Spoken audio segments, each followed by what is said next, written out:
A strange and lovely and fascinating song, Kate. What was it about Cathy and about Wuthering Heights that caught you, that made you write it?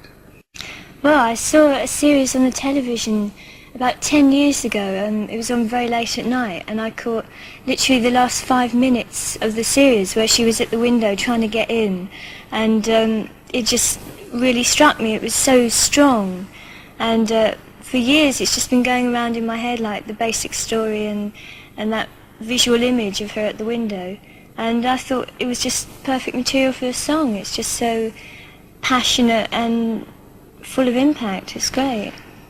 And I read the book. You read the book, you read the book later? Yeah, I read the book before I wrote the song because I needed to get the mood properly. Is the pitch of your voice there your natural, comfortable singing pitch, or do you deliberately heighten it to get the effect of Cathy, this ghost-like effect? Yes, I do. I do deliberately heighten it just because it's what the song calls for, but it's comfortable as well.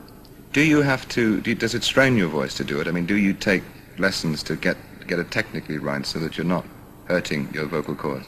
No, I don't actually take lessons to do that, but I do have a teacher who I haven't seen for months, in fact, but he keeps an eye on my voice to make sure I'm not pulling it around too much.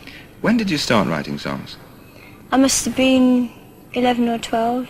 I mean, but that was a very unprofessional sort of situation. Was it in secret or for family and friends to hear? Oh, always in secret. I could never do it in front of people. I've never been able to. And if I do, I automatically feel that the fact that it's a performance, because as soon as you have someone in the room with you, I feel you should give them the best. You should perform. Well, when did the Music Men come to hear about you, and how? That was quite a gradual process. When I was about 14, there was a friend of my brother's called Ricky Hopper, who was in the business and he knew a lot of people, and he acted as a friend to try and get the tapes across to people. And after some trying, there was no response, and he knew Dave Gilmour from the Pink Floyd, and Dave came along to hear me because at that time he was scouting for struggling artists, and he'd already helped a band called Unicorn, and he came along and heard me, and he put up the money for me to make a proper demo with arrangements and selected songs, and we took it to the company. And you were what age then? About 16? Yes. But the company then asked you, as I understand it, to sort of go away and write more and develop your voice, and they didn't at that stage want to release a song by you? No, that's not quite true. They didn't tell me to go away. I signed the contract, and there was just feelings that we weren't sure how to handle it. I mean, I myself felt that I was very young at that time and not capable of handling the business. I didn't know anything about it, and I think they were also worried that I was too young and that they were looking on it as a long-term project and that they wanted to give me time, and I just used the time. I wasn't told to go and do anything. Tell me about the process of writing songs. You mentioned Wuthering Heights, and it came from that image of Cathy at the window. Is it an idea like that, or is it perhaps sometimes a phrase of music or a few words that come into your head? How does it happen? It's very often from other people. I mean, people are just so full of poetry. They say it all the time, you know, and there are the most amazing phrases that people come up with that just aren't covered.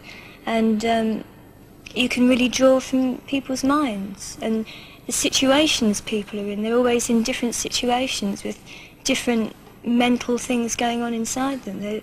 For me, they're probably the most fascinating source of stimulation.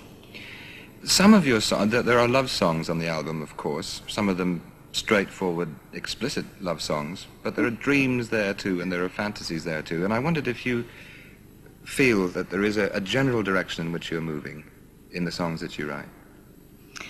I like to think there is a direction, but it's only the fact that I'm connected with it and the piano is. I like to feel that otherwise I'm free to move, and I feel that you shouldn't plan yourself a direction. You should just move in a line, and hopefully a straight line. When I was trying to think of possible influences on you, the name that kept coming to my mind was Joni Mitchell. I wondered if you were a fan of Joni Mitchell's. I admire her very much. I haven't, in fact, listened to her that much, and I think the main reason is I try not to listen to female artists too much, just because for me it would be too easy to relate with them. I mean, I love Joni Mitchell, and whenever I hear her, it sends shivers at me, you know, but I really try to listen to expansive music as well, just cover areas. Were you surprised that a song as unusual as Wuthering Heights made it in the way that it has up to the top?